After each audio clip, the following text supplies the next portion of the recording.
Morning students. आज हम पढ़ेंगे कला के तत्व। कला में पढ़ा था कला का अर्थ और परिभाषाएं और प्रकार। आज हम पढ़ने जा रहे हैं कला के तत्व। अब कला के तत्व कौन कौन से होते हैं?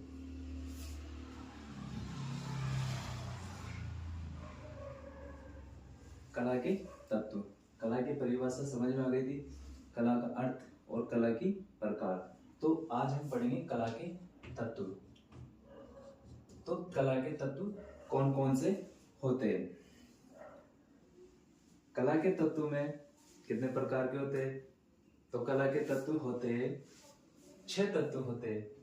कला के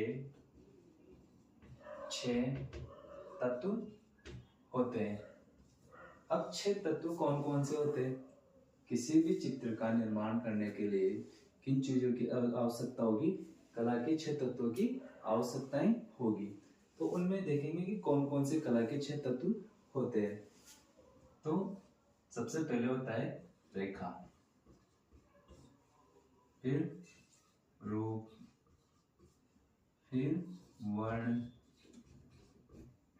फिर तान, फिर पोत, फिर आता है अंतराल। ये सभी चीजें किसमें होती है? कला में होती है। कला के कितने तत्व होते हैं? कला के 6 तत्व होते हैं। अब कला के 6 तत्व कौन कौन से होते हैं? रेखा, रूप, वर्ण, तान, पोत और अंतराल। तो सबसे पहले देखेंगे, कल तक किसी को दिक्कत तो नहीं थी ना?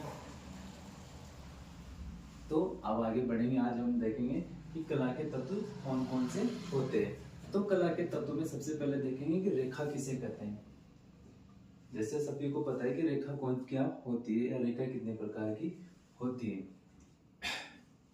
तो रेखा किसे कहते हैं? रेखा का मतलब होता है 2 बिंदुओं के बीच की दूरी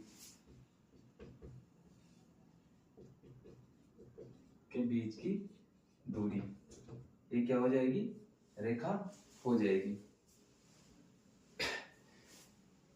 अब ये देखेंगे तो होगी इसका अर्थ या परिभाषा है कि रेखा किसे कहते हैं। रेखा क्या है? सबसे सर्वाधिक प्राचीन माध्यम माना जाता है, क्योंकि रेखा के बिना अपन क्या कर सकते हैं? चित्र की कल्पना भी नहीं कर सकते। तो सबसे इंपॉर्टेंट क्या है? रेखा। तो अब देखेंगे कि रेखा कितने प्रकार की होती है। ये तो होगी रेखा की परिभाषा। तो रेखा किसे कहते हैं? 2 बिंदुओं के बीच की दूरी को तो क्या कहेंगे? रेखा कहेंगे। और रेखा कितनी होती है? रेखाएं 2 प्रकार की होती है। कौन कौन सी? औपचारिक और अनौपचारिक। अब अनौपचारिक रेखाएं या औपचारिक रेखाएं, अब किसे कहते हैं औपचारिक और अनौपचारिक रेखाएं? आज हम देखेंगे ऑनलाइन की बेसिक चीजें। तो औपचारिक रेखा कौन सी होती है और अनौपचारिक रेखाएं कौन सी होती है? औपचारिक रेखाएं तो वो होती है जो यंत्रों के माध्यम से खींची जाती है, और अनौपचारिक रेखा वो होती है जो हाथों से खींची जाती है। उसे कौन सी रेखा कहेंगे? उसे अनौपचारिक रेखा कहेंगे। अब देखते हैं हम कि रूप क्या होता है। किसी भी आकृति का एक निश्चित आकार क्या कहलाता है? रूप कहलाता है। किसी भी आकृति का एक निश्चित आकार क्या कहलाएगा? रूप कहलाएगा। तो रूप किसे कहेंगे? किसी भी आकृति का निर्माण करते हैं तो किसकी आकृति होती है? किसी भी चित्र की शुरुआत करते रूप का निर्माण प्रारंभ हो जाता है। ये तो हो गए रूप। अब इसके बाद में देखेंगे अपन कि वर्ण किसे कहते हैं?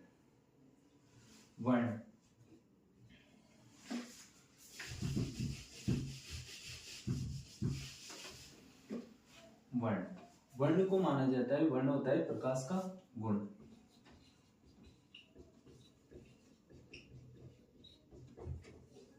प्रकाश का गुण क्या कहलाता है? वर्ण कहलाता है।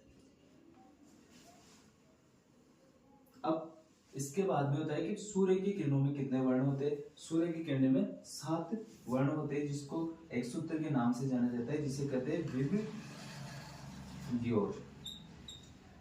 क्या नाम है सूत्र का? विब्ग्योर के नाम से जाना जाता है। अब वर्ण के भी अलग अलग प्रकार होते हैं कि कौन कौन से रंग होते हैं। मुख्य वर्ण कितने होते हैं, द्वितीय रंग कितने होते हैं, द्वितीय रंग कौन कौन से होते हैं, तृतीय रंग कौन कौन से होते हैं। तो मुख्य वर्ण होते हैं 3 वर्ण। वर्ण 3 होते हैं, और जो द्वितीय रंग होते हैं वो भी 3 होते हैं। मुख्य वर्ण तो कौन कौन से? लाल, पीला, नीला, ये हो गए मुख्य वर्ण। अब इसके बाद में होता है द्वितीय वर्ण। अब द्वितीय वर्ण किसे कहते हैं? द्वितीय वर्ण वो होता है जो 2 वर्णों के मेल से, 2 प्राथमिक वर्णों के मिलाने से जिन रंगों का निर्माण किया जाता है उसे क्या कहेंगे? द्वितीय वर्ण कहेंगे।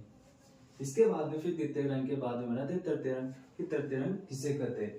तृतीय रंग कहते हैं अपन 2 द्वितीय रंगों को मिलाने से जिन रंग का निर्माण होता है उसे तृतीय रंग कहते हैं। फिर इसके बाद में देखते हैं अपन वर्ण में कि पूरक रंग किसे कहते हैं। आमने सामने के जो रंग होते हैं उनको क्या कहते हैं? पूरक रंग कहते हैं। इसका भी अपन विस्तार से अध्ययन करेंगे। अब उसके बाद में आता है तान।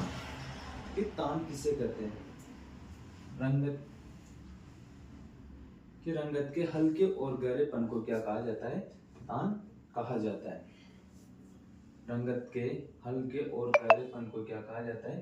तान कहा जाता है। तान कहा जाता है। फिर इसके बाद में जो 5वां तत्व है वो है पोत। पोत क्या है? पोत वो होता है जो धरातल का गुण कहलाता है। कला में जो धरातलों का गुण होता है, धरातल का गुण जिसको छूने और देखने से एक जैसा ही आवाज होता है, उसे क्या कहा जाता है? उसे पोत कहा जाता है।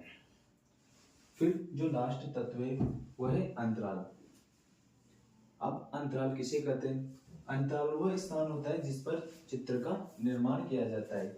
वो स्थान जिस पर चित्रकार अपने चित्र का निर्माण करता है उसे क्या कहा जाता है? उसे अंतराल कहते हैं। चित्रकार जिस धरातल पर चित्र का निर्माण करता है उसे अंतराल कहते हैं। अब अंतराल भी कितने प्रकार का होता है? अंतराल 2 प्रकार का होता है, एक तो सहायक अंतराल और एक मुख्य अंतराल।